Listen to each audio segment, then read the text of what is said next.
The Five Nights at Freddy's books, particularly the Fazbear Frights and Tales from the Pizzaplex series, have always been a controversial subject in the community. And while a lot of people have differing opinions on them, the discussion is usually whether their events happen in the games or if they belong to their own timeline. But a theory I've seen getting more and more popular recently is FrightsFiction, the theory that the Fazbear Frights anthology is an in-universe series of books written by Fazbear Entertainment. As a theorist, it's my job to view things in this franchise and its community objectively to come as close as I can to the truth. However, there are a select few theories I hate with a passion. FrightsFiction is one of them. If you haven't heard of FrightsFiction before, it might sound ridiculous, and it is, but a surprising amount of people believe in this theory. Before I get into it, I do want to say that I mean no hate to anyone who believes this theory or who has believed it in the past. These are my thoughts on FrightsFiction and nothing else. But anyway, today I'm here to debunk FrightsFiction once and for all with facts, logic, and evidence from the series. Because not only is this theory held together with the equivalent of 2 strips of duct tape, but in my opinion it also goes directly against everything we know about the modern lore. I'm WitheredCircle, and it's time to uncover the truth about the FNAF books and the modern story of Five Nights at Freddy's in general. To begin with, what even is FrightsFiction? Well, as I just explained, it's the theory that the Fazbear Frights novella series was actually written in-universe by someone working at Fazbear Entertainment. But there's more to it than just that. This theory proposes some pretty weird things and has some very strange implications for the lore if it's true, so let's get right into it.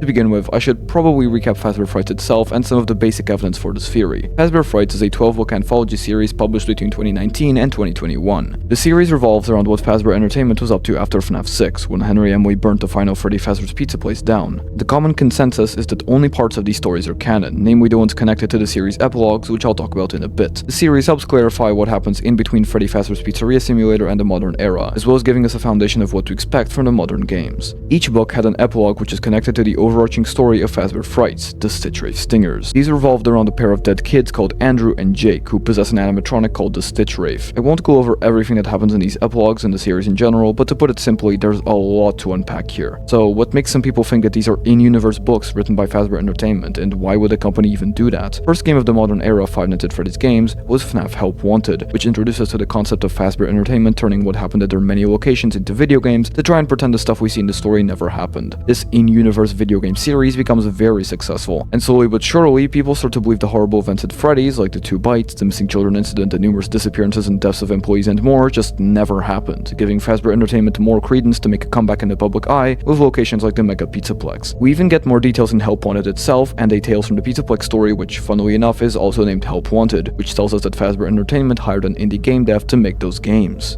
They lied to us. They lied to all of us. They told us that the whole point of this VR game was to undo the bad PR done by a rogue indie game developer who supposedly made up a bunch of crazy stories that tarnished the brand. But that's not true at all. In their haste to develop this VR game and clear their name, they sent us some things I don't think they intended us to see, such as a hard drive containing emails between Fazbear Entertainment and a certain indie developer. Fazbear Entertainment hired the game developer. Those indie games were designed to conceal and make light of what happened. This isn't just an attempt to rebrand. It's an elaborate cover-up, a campaign to discredit everything. The reason Scott Coffin introduced this kinda confusing story element into the FNAF lore is so he could canonize the Help Wanted minigame collection to the main story, and tie Glitchtrap, the Mimic, Vanessa, and everything else in that game into the new main timeline. Scott himself even made a Reddit post explaining why this change was made and why it mattered, which I'll discuss later on. The idea goes that if Fazbear Entertainment pulled this in-universe trick with video games, why couldn't they have done this with books? After all, this explains why the Fazbear Frights anthology is so weird, and it gives it a reason to even exist, right? Nah, not really. FrightsFiction is a bit different from the indie game plotline, because while everything we saw in our versions of the games actually happened, and those games were just cheap copies of real-world events, FrightsFiction completely denies the existence of Frights, instead drawing parallels between what we see in its novellas and the rest of the timeline. In my opinion, FrightsFiction is one of the biggest misunderstandings of the FNAF books this community has ever been forced to go through, simply because there is almost no evidence of this theory, and because there's actually a fair bit of counter-evidence. So let's go over some more of the evidence for and against FrightsFiction, before I give my opinion on this mess. A big piece of evidence for FrightsFiction is that the Fazbear Frights book series has a name very similar to the Fazbear's Fright Horror Attraction, which is a theme park-esque building designed entirely to poke fun at Fazbear Entertainment's dark past, which is what we see happen in the in-universe indie games I talked about earlier. While this is interesting, I think it's far more likely that the reason this book series has such a similar name to the FNAF rebuilding is because of Scott's sense of humor and the similarities between the two. Both are pieces of spooky media about Fazbear's past, one in-universe and one given to us as a series of books. It's really not that deep. There's also a few arcades in Security Breach with characters from these novellas on them, namely Fetch, Ella, and the Plush Trap Chaser. This argument for FrightsFiction is pointless, because all three of these are characters that Fazbear Entertainment actively marketed. Fetch was an animatronic that they had at one of their locations, as we see in Frights in the Into the Pit game, Ella was one of their many products shown in Frights in the novel trilogy, and the Plush Trap Chaser, apart from being an enemy in FNAF 4, was also a marketable toy, as we can see yet again in both Fazbear Frights and FNAF 4's End of Night minigames. Overall, these arcades aren't really evidence of anything, they're just proof of Fazbear recycling their old characters from nostalgia bait, and their appearances aren't limited to just those books, so you can't use this as evidence of FrightsFiction. But to me, the worst piece of evidence this theory has to offer is the parallels part of it, which I brought up earlier. According to FrightsFiction, lots of characters we've seen in these stories are pretty similar to ones we've seen before in the game's universe. Fazbear would have heard rumors of mysterious animatronic cryptids and turned them into characters in their funny horror series. The Stitch Wraith is similar to Ennard, and Eleanor is similar to Circus Baby, oh, wait, that's it? Yeah, this is bullshit. First off, no, the Stitch Wraith is not at all similar to Ennard as a lot of believers of FrightsFiction propose. They're both endoskeletons that vaguely disguise themselves with masks, and that's about where the similarities end, as they serve very different roles in their respective stories. I can see why people believe the Stitch Wraith and Ennard were one and the same back when the first two epilogues came out. There was good reason to assume this was the case. But now the characters have become so vastly different from one another that you can barely draw a comparison between the two. Two characters being similar doesn't mean that one is based on the other in universe, that's just grasping at straws. The Stitch Wraith's existence isn't proof that Fazbear Entertainment adapted Ennard into their books. The similarities between Eleanor and Circus Baby are something I can get behind, however, and I do agree that there's just too many similarities between the two for it to be random. However, just like with the Stitch Wraith and Ennard, these are two fundamentally different characters with extremely contrasting stories and personalities. Their similarities come down to both of them being connected to Afton, with Eleanor probably being an Agony being, and Eleanor's just imitating Afton's greatest creation, his pride and joy, Circus Baby. Just like Shadow Freddy and Shadow Bonnie are imitations of existing Fazbear characters. There's other things, but the parallels between the books and games do not serve as evidence for FrightsFiction. Scott repeats a lot of motifs throughout his story, and the books are no exception. Funnily enough, a lot of the evidence for FrightsFiction is just bonus information that would only work if there was any actual indication of the books being in universe. The games existing in universe isn't evidence, and neither are the arcades, and neither are the narrative correlations between the books and the games. To put it simply, this theory is anything but a theory. It's a hypothesis, a guess, one that's not rooted in any sort of substantial evidence and relies purely on backup evidence to a claim that just doesn't exist. The idea of authors hearing about the rumors of things that we know happened and making them into books, while interesting, doesn't really work simply because there's no reason for them to do that. And there's no reason to do it again, but worse if the video games already worked. Also, isn't this just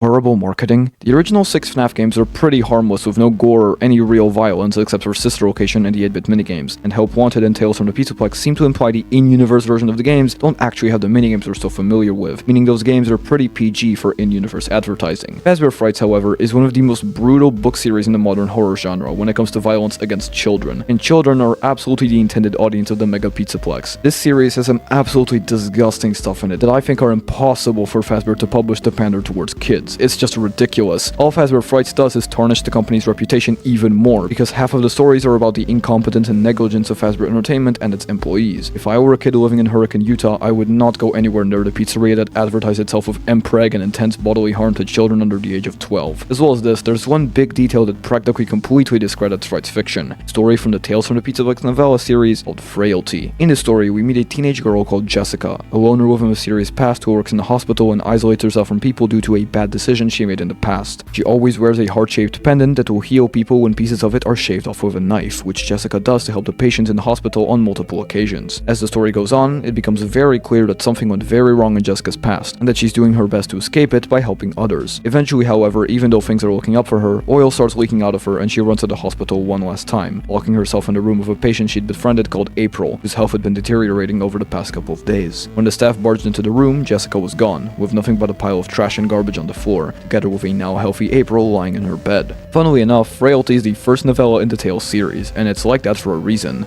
But why, and what does this story mean? Well, frailty is actually connected to the second Fazbear Frights story, To Be Beautiful. In that story, a girl called Sarah wishes to be beautiful, and one day she finds a weird animatronic doll thing called Eleanor in a junkyard, who agrees to grant Sarah her wish as long as she wears a heart-shaped pendant.